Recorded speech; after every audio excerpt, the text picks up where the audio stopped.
ప్రకారంగాని మళ్ళీ తర్వాత మళ్ళీ లంచం అడిగిళ్ళు. లంచం అడిగితే మా నాన్న చెప్పారు అది రూల్ కాదు అని. బ్యాగ్కి 50 రూపాయలని ముందు అడిగితే ఇచ్చినాం. తర్వాత మళ్ళీ ఇంకొకసారి అడిగిండ్రు. అయితే మేము ఇవ్వలేము, అవి అది రూల్ కాదు, ఇవ్వద్దు అని ఇవ్వలేము.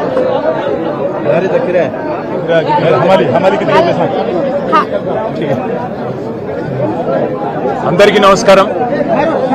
ఇవాళ ఆదిలాబాద్ జిల్లా బోత్ నియోజకవర్గం సిరికొండ మండలం ఉన్న గ్రామంలో సోదరుడు ఒక ఆదర్శ రైతుగా ఉన్న పాండురంగ ఆత్మహత్య చేసుకోవడం రాష్ట్ర వ్యాప్తంగా, మరి ముఖ్యంగా కల్లంలోనే ఏ ధాన్యం కుప్పలు కుప్పలుగా పోసి కల్లం నుంచి మరి జొన్నలు తీసుకొని పోయి నెల రోజుల పాటు అక్కడే ఎదురు చూసి మరి ప్రభుత్వం ప్రకటించిన కనీస మద్దతు ధర 3,720 రూపాయలు వస్తుందని చెప్పి నెల రోజులు అక్కడే ఉండి ఎదురు చూపులు చూసి చివరికి బేజారైపోయి క్వింటాల్కు 50 రూపాయలు లంచం అడిగితే మొదలు కొన్ని బ్యాగులకు లంచం కూడా ఇచ్చి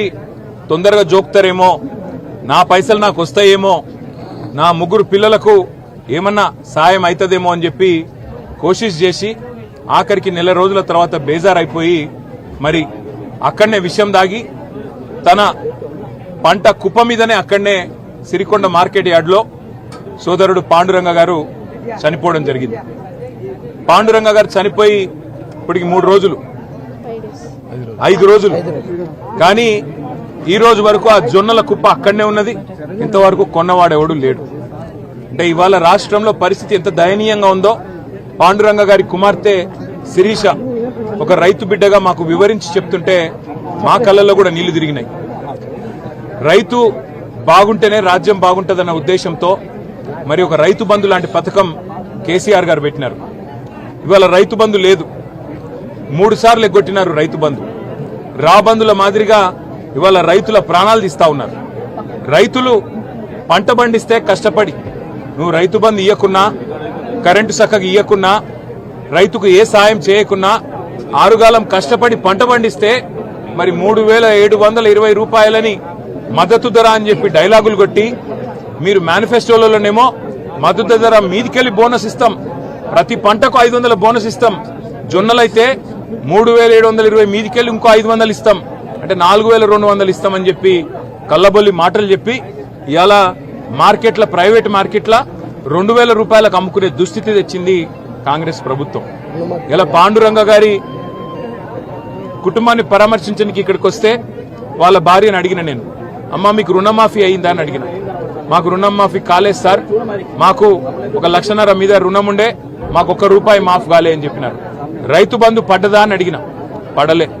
అట్లాగే మరి మీకు ఇంకేమైనా సాయం జరిగిందా ప్రభుత్వం నుంచి అంటే, సాయం ఎక్కడి సార్, ఆఖరికి విషయం దాకా అక్కడ పడిపోయి ఉంటే పట్టించుకున్నోడు లేడు, అధికారులకు ఫోన్ చేస్తే అధికారులు రారు, హాస్పిటల్లోనికి ఫోన్ చేస్తే హాస్పిటల్లో రాడు, మా నాయన అక్కడే మరి తనలాడి అక్కడే చచ్చిపోయే పరిస్థితి వచ్చింది, ఆ జొన్న కుప్పల మీద కూలిపోయిండు, ఇంకా జొన్న కుప్పలు అక్కడనే ఉన్నాయి సార్, కావాలంటే మీరు పోయి చూడొచ్చు అని ఆ పిల్లలు చెప్తుంటే మేము ఇక్కడికి వచ్చిన ప్రతి ఒక్కరం కళ్ళల్లో నీళ్లు పెట్టుకునే పరిస్థితి. ఇలా ఈ పరిస్థితి కేవలం పాండురంగ గారిది ఒక్కరిదే కాదు, రాష్ట్రంలో ఉన్న ప్రతి రైతు పరిస్థితి ఇంతే. 60 రోజులు 40 రోజులు ఆయన ఏ రకమైన రైతున్న కావచ్చు, వడ్లు పండించే రైతు కావచ్చు, జొన్నలు పండించే రైతు కావచ్చు, పత్తి రైతు కావచ్చు, ఇవాళ ప్రభుత్వం తీసుకుంటున్న ఈ వ్యవసాయ వ్యతిరేక విధానాల వల్ల చిత్తైపోయిన పరిస్థితి, మరి అప్పుల పాలైపోయి చివరికి ఆత్మహత్యల పాలయ్యే దుస్థితి మళ్లీ ఒకసారి వచ్చింది. ఒకనాడు ఉమ్మడి ఆంధ్రప్రదేశ్లో ఇదే ఆదిలాబాద్ జిల్లా, దీని పక్కనే ఉన్న మహారాష్ట్ర జిల్లా, ఆ రోజుల్లో మీరు చూస్తే దేశంలో అత్యధికంగా ఆత్మహత్యలు ఎక్కడున్నాయంటే ఫస్ట్ మహారాష్ట్ర ఉంటుండే, 2వ స్థానంలో మన తెలంగాణ ప్రాంతం, మన ఆంధ్రప్రదేశ్ ఉంటుండే. అట్లాంటిది 10 ఏళ్లలో కేసీఆర్ గారు తీసుకున్న కొన్ని నిర్ణయాల వల్ల రైతు బంధు కావచ్చు, రైతు బీమా కావచ్చు, రైతుకు కరెంటు ఉచితంగా ఇచ్చుడు కావచ్చు, అట్లాగే పంటల కొనుగోళ్లు కావచ్చు, దీనివల్ల ఆత్మహత్యలు గణనీయంగా తగ్గినాయి, బలవన్ మరణాలు తగ్గినాయి. కానీ మళ్ళొకసారి ఈ దౌర్భాగ్యపు కాంగ్రెస్ ప్రభుత్వం వచ్చిన తర్వాత ఇవాళ కుటుంబాలు మళ్ళీ ఒక్కసారి 3 పిల్లలు, భార్య, చిన్న పిల్లలు, అందరు ఇంకా చదువుకుంటున్న వయసులో ఉన్నోళ్ళు వాళ్ళందరూ రోడ్డున పడే పరిస్థితి వచ్చింది. ఎన్ని ఎకరాల పొలం ఉన్నా, ఎంత పంట కష్టపడి పండించినా, ప్రభుత్వం రైతు బంధు ఇవ్వకపోయినా ఇవాళ మరి అమ్ముకుందామంటే కూడా కనీసం కొనేటోడు లేకపోతే ఆగమైపోయే పరిస్థితి మళ్ళీ ఒకసారి వచ్చింది. అందుకే రాష్ట్ర ప్రభుత్వానికి మా పార్టీ తరఫున ఏదో కొంత సాయం చేసినాం. ఒక 3 లక్షల రూపాయల కుటుంబానికి అండగా ఉండాలని చెప్పి పాండురంగ గారి కుటుంబానికి సాయం చేసినాం. కానీ ఇది ఏ కోశాన సరిపోదు. వాళ్ళకున్న అప్పులకు, వాళ్ళకున్న అవస్థలకు కనీసం మీరు రైతు బీమా కూడా ప్రీమియం కడతలేరు. ఇవాళ 7,000 రైతు బీమా మరి క్లెయిమ్స్ ఇంకా పెండింగ్ లో ఉన్నాయి. మీరు పైసలు కట్టలే ప్రభుత్వం. కేసీఆర్ గారు ఒక మంచి ఆలోచన చూడబెట్టిన కార్యక్రమం. ఇట్నే ఎవరైనా రైతు చనిపోతే అది సహజ మరణమైనా, ప్రమాదవశాత్తు చనిపోయినా, బలవంతపు మరణమైనా ఆ కుటుంబంకి ఏం కావద్దని చెప్పి 5 లక్షల బీమా ఇచ్చే కార్యక్రమాన్ని కేసీఆర్ గారు దేశంలో మొదటిసారి పెట్టిండు. ఇలా దానికి కూడా ప్రీమియం కట్టడానికి మీకు మనసు వస్తలేదు. ఎందుకంటే మీకు బాధ ఏమంటే రైతు బీమా అంటే కేసీఆర్ యాదికి వస్తాడు, రైతు బంధు అంటే కేసీఆర్ యాదికి వస్తాడు, 24 గంటల కరెంట్ అంటే కేసీఆర్ యాదికి వస్తాడు. మేము ప్రభుత్వానికి చేతులు జోడించి చెప్పేది, ఎలక్షన్లప్పుడు రాజకీయాలు చేద్దాం, ఎలక్షన్లప్పుడు కొట్లాడుకుందాం. ప్రజలు ఎవరిని గెలిపిస్తే వాళ్ళు కుర్చీలో కూర్చుంటారు. కానీ మా మీద కోపం ఇవాళ రైతుల మీద తీయకండి. కేసీఆర్ పెట్టిన పథకం మీకు ఇష్టం లేకపోతే పేరు మార్చుకో, ఇందిరమ్మ బంధన్ పెట్టుకో, ఇంకో బంధన్ పెట్టుకో, ఏదో ఒకటి పెట్టుకో. కానీ పైసలు ఇవ్వు, కొను, పంటలు కొను, జొన్నలు కొను, వడ్లు కొను, వెంటనే పైసలు వెయ్యు. అంతేగాని ఈ రకంగా రాచి రంపాన పెట్టి మరి ఆ కుటుంబాన్ని ఇబ్బంది పెట్టవద్దు. పాండురంగ గారి కుటుంబానికి తప్పకుండా న్యాయం చేసేదాకా వదిలిపెట్టం. నేను ఆ కుటుంబానికి మాటిచ్చిన, 3 పిల్లలు ఉన్నారు, చదువుకుంటున్నారు. నేను వారికి మాటిచ్చాను, ప్రభుత్వం మెడలు వంచైనా సరే మీకు నష్టపరిహారం ఇప్పిస్తామని చెప్పాం. 25 లక్షల రూపాయలు ఇచ్చి తీరాల్సిందే. ఒక్కొక్క రైతు ఎవరైతే చనిపోయినాడో ఇవి ఖచ్చితంగా ప్రభుత్వము మరి ఉద్దేశపూర్వకంగా పంటలు కొనకపోవడం వల్ల, ప్రభుత్వం మీరు కావలసుకునే ఇవాళ పంటలు కొనకుండా ఎగ్గొట్టడం వల్ల, మీరు తప్పించుకునే ధోరణి అవలంబించడం వల్లనే రైతులు ఇవాళ మరి మార్కెట్ యార్డ్లలోనే విషం దాగి చచ్చిపోయే రోజులు వచ్చినాయి. అందుకే ఆ కుటుంబానికి న్యాయం జరిగేదాకా మా ఎమ్మెల్యే అనిల్ జాదవ్ గారు, పెద్దలు జోగు రామన్న గారు, మా ఆసిఫాబాద్ ఎమ్మెల్యే శ్రీమతి కోవా లక్ష్మి గారు, మేమందరం కూడా ఈ జిల్లా నాయకత్వం మొత్తం, మా రాష్ట్ర నాయకత్వం కూడా అండగా ఉంటుంది. ఇవాళ మేమందరం కూడా ఒక శాసనసభ్యుల బృందంగా ఇక్కడికి వచ్చినాం. మా మాజీ మంత్రి ప్రశాంత్ రెడ్డి గారు, మా హుజూరాబాద్ ఎమ్మెల్యే కౌశిక్ రెడ్డి గారు, మా కోరుట్ల ఎమ్మెల్యే డాక్టర్ సంజయ్ గారు, అట్లాగే మా జాన్సన్ రాథోడ్ గారు, మా ఖానాపూర్ నియోజకవర్గ బాధ్యులు, అయితే గౌరవ జిల్లా ఎమ్మెల్యేలు, జిల్లా నాయకులు, ముధోల్ నుంచి, నిర్మల్ నుంచి అందరం కలిసి ఇవాళ కుటుంబానికి ధైర్యం చెప్పనీకి కేసీఆర్ గారు మమ్మల్ని ప్రత్యేకంగా ఆయన బాధ చూసి, ఫోటోలు చూసి, ఆయన పేపర్ల వార్తలు చూసి కేసీఆర్ గారు చలించిపోయి ఆ కుటుంబానికి పోయి ధైర్యం చెప్పండి అని చెప్పినాడు. ఏం చెప్పాలి సార్ ధైర్యం మరి అన్న అంటే ఆయన ఒకటే చెప్పినాడు, 2 ఏళ్లు దయచేసి ధైర్యంగా బతకండి. 2 ఏళ్లలో మళ్ళీ తిరిగి కేసీఆర్ వస్తాడు, మళ్ళా మిమ్మల్ని ఒక్కొక్కరిని కళ్ళలో ధైర్యంగా ఉండండి, ధైర్యం కోల్పోకండి, ఆత్మహత్యలకు పాల్పడి కుటుంబాలను అనాథలు చేయకండి. ఎందుకంటే మేము వస్తాము పోతాం, సుట్టపుసుపుగా ఒక్కరోజు వచ్చిపోతాం, కానీ ఆ కుటుంబం మళ్ళా మొత్తం అనాథ అయ్యే పరిస్థితి వస్తుంది. కాబట్టి దయచేసి రైతన్నలు ఎక్కడున్నా రాష్ట్రంలో ప్రభుత్వం పంటలు కొనకపోతే కాళ్ళు పట్టుకోకండి, కాలర్ పట్టుకోండి, నిలదీయండి, మీకు మేము అండగా ఉంటాం. రోడ్ ఎక్కకండి, కాంగ్రెస్ వల్ల ఇంటి ముంగట కూర్చోండి. ఏమాయే మాటలు ఎక్కడ పోయినాయని అడగండి. 15,000 రైతు భరోసా ఏడబాయ్, 500 బోనస్ ఏడబాయ్, నువ్వు చెప్పిన మాటలు ఎక్కడబాయ్ అని నిలదీయాలి. అవసరమైతే మీ ఎంబడ మేము నడుస్తాం. కానీ ప్రాణాలు తీసుకొని మీ పిల్లల ప్రాణాలు, మీ కుటుంబాన్ని అలా అనాథ చేస్తే మేమేదో సుట్టపుసూపుగా వచ్చిపోతాం, కానీ తర్వాత వాళ్ళ అవస్థ పడతారు. కాబట్టి దయచేసి మీరెవ్వరు కూడా దయచేసి ఇట్లాంటి తీవ్రమైన నిర్ణయాలు తీసుకోవద్దని, రాష్ట్ర ప్రభుత్వం ఖచ్చితంగా చనిపోయిన ప్రతి రైతు కుటుంబానికి పాండురంగ గారి కుటుంబంతో సహా 25 లక్షల రూపాయలు ఖచ్చితంగా ఇవ్వాలి, ఇచ్చి వాళ్ళని ఆదుకోవాలి. చదువుకునే పిల్లలుంటే అవసరమైతే వాళ్ళకి ప్రత్యేకంగా ఉద్యోగం ఇవ్వాలి. ఎందుకంటే నువ్వు ధాన్యం కొనక, నువ్వు లంచం సిస్టమ్ పెట్టి, క్వింటాల్కి 50 రూపాయలను పెట్టి లారీలో ఎక్కించేందుకు లంచం, దించేందుకు లంచం, ఆఖరికి సంచులు ఇయ్యవు, బార్దాని ఇయ్యవు, సుతిలు ఇయ్యవు, ఏది ఇయ్యవు. ఇవాళ ఆఖరికి మంచిలు లేవు ఎండాకాలంలో మార్కెట్ యార్డ్లలో. ఇటువంటి గోసబుచ్చుకొని ఇవాళ నువ్వు రైతుల ప్రాణాలు తీసుకుంటే అవి ఖచ్చితంగా ప్రభుత్వం చేయించిన హత్యలే, నువ్వు చేయించిన హత్యలే రేవంత్ రెడ్డి. అందుకే వాళ్ళని ఆదుకునే బాధ్యత, ఆ కుటుంబాలను అండగా నిలబడాల్సిన బాధ్యత రాష్ట్ర ప్రభుత్వం మీద ఉన్నది. 25 లక్షల రూపాయలు ఒక్కొక్క కుటుంబానికి ఇచ్చి తీరాలే, ఇవ్వకపోతే వదిలిపెట్టాం. రైతులకు కూడా మేము చెప్తా ఉన్నాం, బోత్ నియోజకవర్గంలో అండగా ఉండండి. ఎక్కడ ఏ రైతు కుటుంబం కష్టంలో ఉంటే ఒక కాకికి కష్టం వస్తే అన్ని కాకులు చాలుతాయి. అట్లనే మనం కూడా దగ్గర ఉండి కష్టపడి వాళ్ళని కాపాడుకుందాం. ఈ ఊరు పున్నా గ్రామంలో కూడా మరి మిగతా సోదరులు కూడా పాప మా కుటుంబానికి అండగా నిలబడ్డారని తెలిసింది. లాస్ట్ 4 డేస్ నుంచి మా ఎమ్మెల్యే గారు కూడా ఇప్పటికి 2 సార్లు వచ్చినారు, రామన్న గారు వచ్చినారు. మేమందరం కూడా కుటుంబానికి అండగా ఉంటాం. మీడియాకు కూడా ఈ విషయాన్ని మరి రాష్ట్ర స్థాయికి రాష్ట్ర ప్రజల దృష్టికి కూడా తీసుకొచ్చినందుకు పత్రికలకు మా పత్రికా విలేకరులకు కూడా ధన్యవాదాలు తెలుపుతూ ఆ కుటుంబానికి అండగా ఉంటాం, ధైర్యంగా ఉండాలని నా ప్రార్థన. కేంద్రం సపోర్ట్ చేయకుండా అన్ని రకాల పంటలు రికార్డ్ స్థాయిలో కొనుగోలు చేశాము. బీఆర్ఎస్ వాళ్ళు రైతులను రెచ్చగొట్టే విధానాలు అవలంబిస్తున్నారు కాంగ్రెస్ నేతలు అంటున్నారు. మరి నిజంగానే రికార్డు స్థాయిలో కొంటే పాండురంగ ఎందుకు చచ్చిపోయింది? నిజంగానే రికార్డులు నువ్వు బద్దలు కొడితే ఎందుకు చచ్చిపోయింది పాండురంగ? ఆయనకి ఇంకా వేరే ఏమన్నా ఉండేనా? ఎవరికైనా చచ్చిపోవాలని ఉంటుందా మనిషికి? పిల్లలు బంగారం వస్తుంటే పిల్లలు ఉన్నారు, బంగారం వస్తుంటే కుటుంబం ఉంది, వదిలిపెట్టి చచ్చిపోవాలన్న ఆలోచన మనుషులకు కొత్తగానే వస్తుందా? అంటే ఎంత బేవకూఫ్ మాటలంటే, ఎంత చిల్లర మాటలంటే. ఇప్పుడు పాండురంగ గారు ఏ జొన్న కుప్ప మీద అయితే చచ్చిపోయిండో ఆ కుప్ప అట్లే ఉంది, కావాలంటే మీరు పోయి చూడొచ్చు. ఆ కుప్ప అట్లే ఉంది, రికార్డు స్థాయి. నేను ఇంకొక మాట అడుగుతున్నా, 2020-21లోనే ఆ రోజు కరోనా ఉంటే కూడా 8,500 కొనుగోలు కేంద్రాలు పెట్టి ధాన్యం కొన్నాం. 92 లక్షల మెట్రిక్ టన్నులు ఆ రోజు 2022 సంవత్సరంలో 92 లక్షల మెట్రిక్ టన్నుల ధాన్యం కొన్నాం. నా ప్రార్థన మీతో ఏంటంటే, ప్రభుత్వం చెప్పే బేకూఫ్ మాటలు ఇవాళ రైతులను అడగండి, నేను చెప్పుడు ఎందుకు? మీరు మార్కెట్ యార్డ్ కాడ పోయి ఒక మైక్ పెట్టండి, మీరు చెప్తారు కదా. కొంటుండ్రా లేదా తెలిసిపోతుంది కదా, జోక్తుండ్రా లేదా తెలుస్తుంది కదా. కాబట్టి దయచేసి పత్రికా మిత్రులతో కూడా నా ప్రార్థన, మేము చెప్పేది వినండి, వాళ్ళు చెప్పేది వినండి, కానీ రైతుల పక్షాన్ని నిలబడి. Thank you. ఇవాళ మరి అమ్ముకుందామంటే కూడా కనీసం కొనేటోడు లేకపోతే ఆగమైపోయే పరిస్థితి మళ్ళీ ఒకసారి వచ్చింది. అందుకే రాష్ట్ర ప్రభుత్వానికి మా పార్టీ తరఫున ఏదో కొంత సాయం చేసినాం. ఒక 3 లక్షల రూపాయల కుటుంబానికి అండగా ఉండాలని చెప్పి పాండురంగ గారి కుటుంబానికి సాయం చేసినాం. కానీ ఇది ఏ కోశాన సరిపోదు. వాళ్ళకున్న అప్పులకు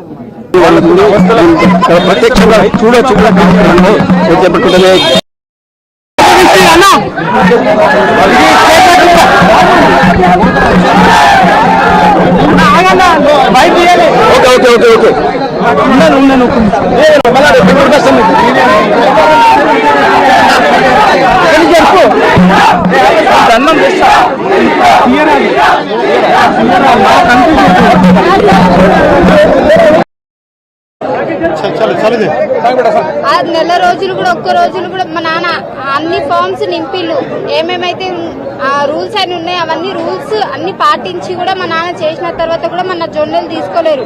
ఫస్ట్ డబ్బులు అడిగిళ్ళు ఇచ్చిళ్ళు, అవి అడిగిళ్ళ రూల్స్ ప్రకారం. కానీ మళ్ళీ తర్వాత మళ్ళీ లంచం అడిగిళ్ళు, లంచం అడిగితే మా నాన్న చెప్పారు అది రూల్ కాదు అని. బ్యాగ్కి 50 రూపాయలని ముందు అడిగితే ఇచ్చినాం, తర్వాత మళ్ళీ ఇంకొకసారి అడిగిళ్ళు. అయితే మేము ఇవ్వలేము, అవి అది రూల్ కాదు, ఇవ్వద్దు అని ఇవ్వలేము.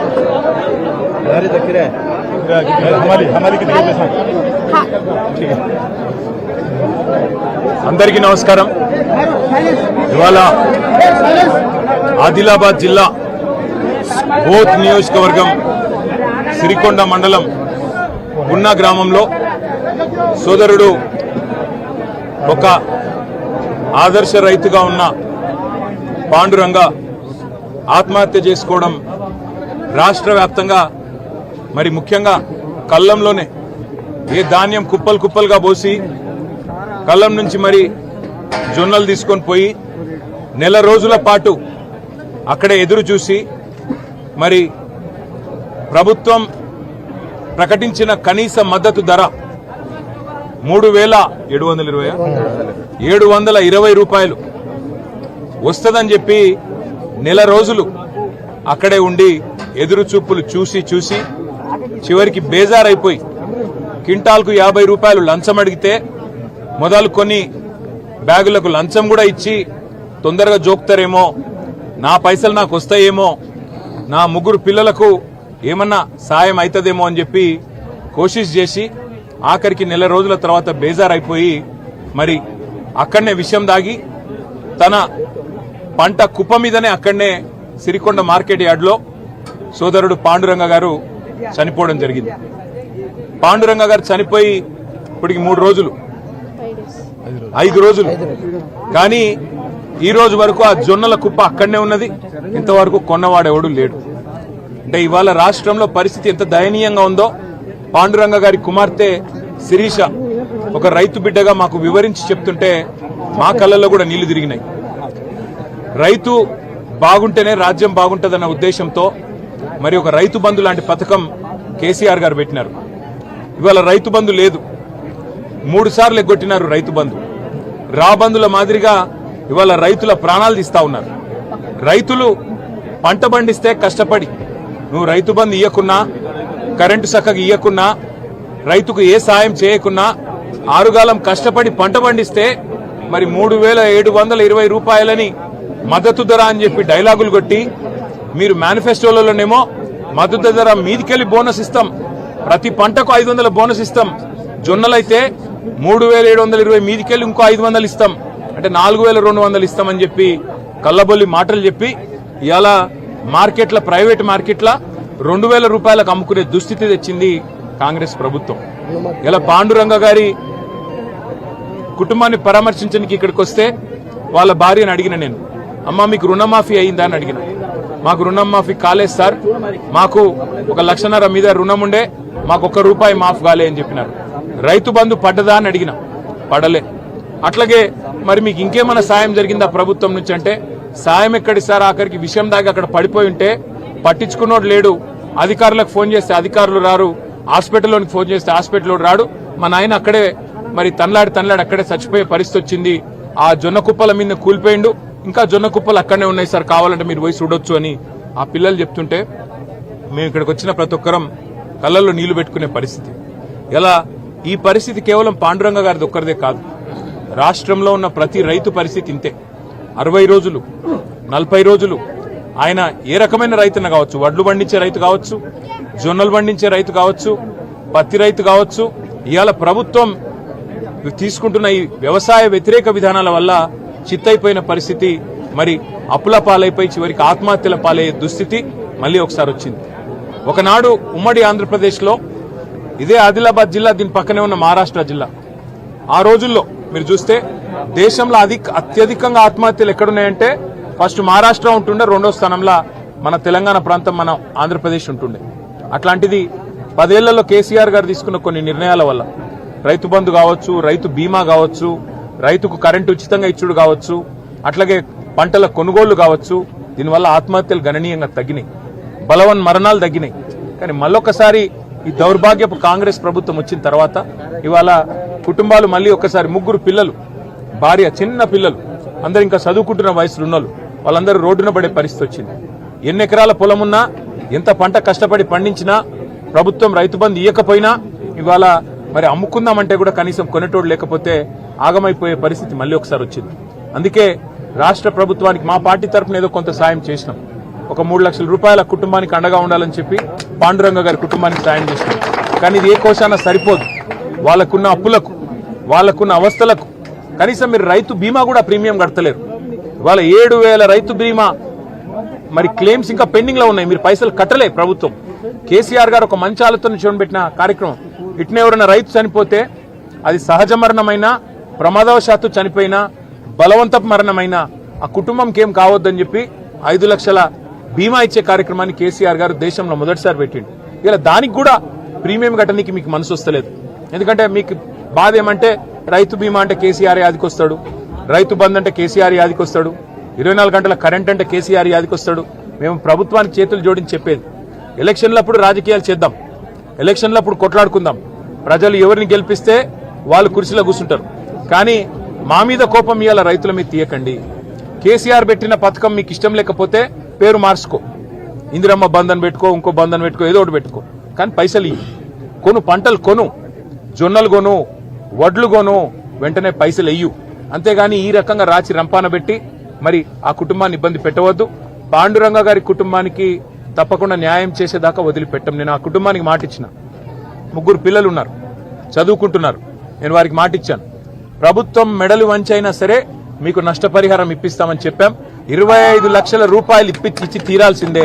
ఒక్కొక్క రైతు ఎవరైతే చనిపోయినాడో ఇవి ఖచ్చితంగా ప్రభుత్వము మరి ఉద్దేశపూర్వకంగా పంటలు కొనకపోవడం వల్ల, ప్రభుత్వం మీరు కావలసుకునే ఇవాళ పంటలు కొనకుండా ఎగ్గొట్టడం వల్ల, మీరు తప్పించుకునే ధోరణి అవలంబించడం వల్లనే రైతులు ఇవాళ మరి మార్కెట్ యార్డ్లలోనే విషం దాగి చచ్చిపోయే రోజులు వచ్చినాయి.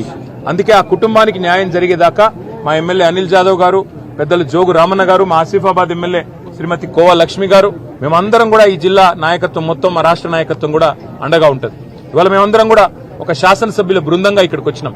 మా మాజీ మంత్రి ప్రశాంత్ రెడ్డి గారు, మా హుజూరాబాద్ ఎమ్మెల్యే కౌశిక్ రెడ్డి గారు, మా కోరుట్ల ఎమ్మెల్యే డాక్టర్ సంజయ్ గారు, అట్లాగే మా జాన్సన్ రాథోడ్ గారు, మా ఖానాపూర్ నియోజకవర్గ బాధ్యులు, అయితే గౌరవ జిల్లా ఎమ్మెల్యేలు, జిల్లా నాయకులు, ముధోల్ నుంచి నిర్మల్ నుంచి అందరం కలిసి వాళ్ళ కుటుంబానికి ధైర్యం చెప్పనీకి కేసీఆర్ గారు మమ్మల్ని ప్రత్యేకంగా ఆయన బాధ చూసి ఫోటోలు చూసి ఆయన పేపర్ల వార్తలు చూసి కేసీఆర్ గారు చలించిపోయి ఆ కుటుంబానికి పోయి ధైర్యం చెప్పండి అని చెప్పినాడు.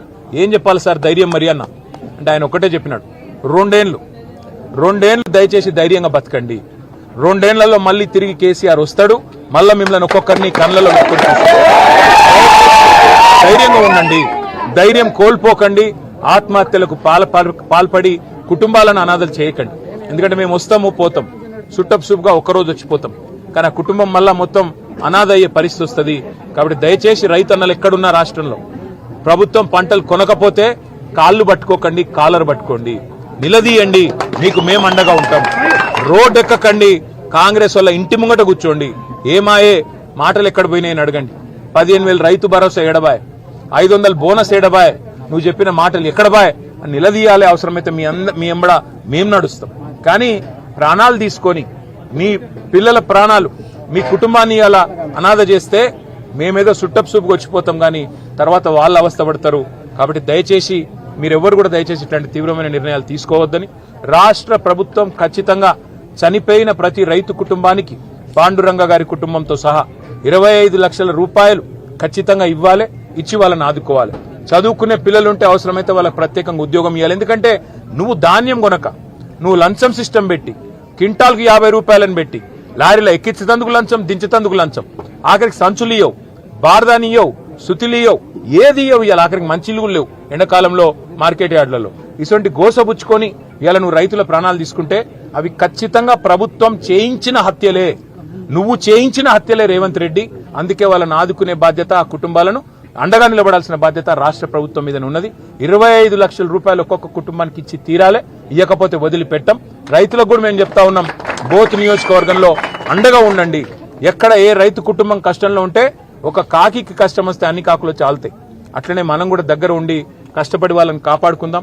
ఈ ఊరు పున్నా గ్రామంలో కూడా మరి మిగతా సోదరులు కూడా పాపం మా కుటుంబానికి అండగా నిలబడ్డారని తెలిసింది. లాస్ట్ 4 డేస్ నుంచి మా ఎమ్మెల్యే గారు కూడా ఇప్పటికి 2 సార్లు వచ్చినారు, రామన్న గారు వచ్చినారు. మేమందరం కూడా కుటుంబానికి అండగా ఉంటాం. మీడియాకు కూడా ఈ విషయాన్ని మరి రాష్ట్ర స్థాయికి, రాష్ట్ర ప్రజల దృష్టికి కూడా తీసుకొచ్చినందుకు పత్రికలకు, మా పత్రికా విలేకరులకు కూడా ధన్యవాదాలు తెలుపుతూ ఆ కుటుంబానికి అండగా ఉంటాం, ధైర్యంగా ఉండాలని నా ప్రార్థన. కేంద్రం సపోర్ట్ చేయకుండా అన్ని రకాల పంటలు రికార్డ్ స్థాయిలో కొనుగోలు చేశాము, బీఆర్ఎస్ వాళ్ళు రైతులను రెచ్చగొట్టే విధానాలు అవలంబిస్తున్నారు కాంగ్రెస్ నేతలు అంటున్నారు. మరి నిజంగానే రికార్డు స్థాయిలో కొంటే పాండురంగ ఎందుకు చచ్చిపోయింది?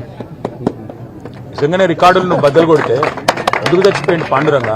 ఆయనకి ఇంకా వేరే ఏమన్నా ఉండేనా? ఎవరికైనా చచ్చిపోవాలని ఉంటుంది ఆ మనిషికి? పిల్లలు బంగారం వస్తుంటే పిల్లలు ఉన్నారు, బంగారం వస్తుంటే కుటుంబం ఉంది, వదిలిపెట్టి చచ్చిపోవాలన్న ఆలోచన మనుషులకు కొత్తగానే వస్తుందా? అంటే ఎంత బేవకూఫ్ మాటలంటే, ఎంత చిల్లర మాటలంటే. ఇప్పుడు పాండురంగ గారు ఏ జొన్న కుప్ప మీద అయితే చచ్చిపోయిండో ఆ కుప్ప అట్లే ఉంది, కావాలంటే మీరు పోయి చూడొచ్చు. ఆ కుప్ప అట్లే ఉంది, రికార్డు స్థాయి. నేను ఇంకొక మాట అడుగుతున్నా, 2020-21లోనే ఆ రోజు కరోనా ఉంటే కూడా 8,500 కొనుగోలు కేంద్రాలు పెట్టి ధాన్యం కొన్నాం. 92 లక్షల మెట్రిక్ టన్నులు ఆ రోజు 2022 సంవత్సరంలో 92 లక్షల మెట్రిక్ టన్నుల ధాన్యం కొన్నాం. నా ప్రార్థన మీతో ఏంటంటే, ప్రభుత్వం చెప్పే బేకూఫ్ మాటలు ఇవాళ రైతులను అడగండి, నేను చెప్పుడు ఎందుకు? మీరు మార్కెట్ యార్డ్ కాడ పోయి ఒక మైక్ పెట్టండి, మీరు చెప్తారు కదా. కొంటుండ్రా లేదా తెలిసిపోతుంది కదా, జోక్తుండ్రా లేదా తెలుస్తుంది కదా. కాబట్టి దయచేసి పత్రికా మిత్రులతో కూడా నా ప్రార్థన, మేము చెప్పేది నండి, వాళ్ళు చెప్పేది నండి, కానీ రైతుల పక్షాన్ని నిలబడి. Thank you.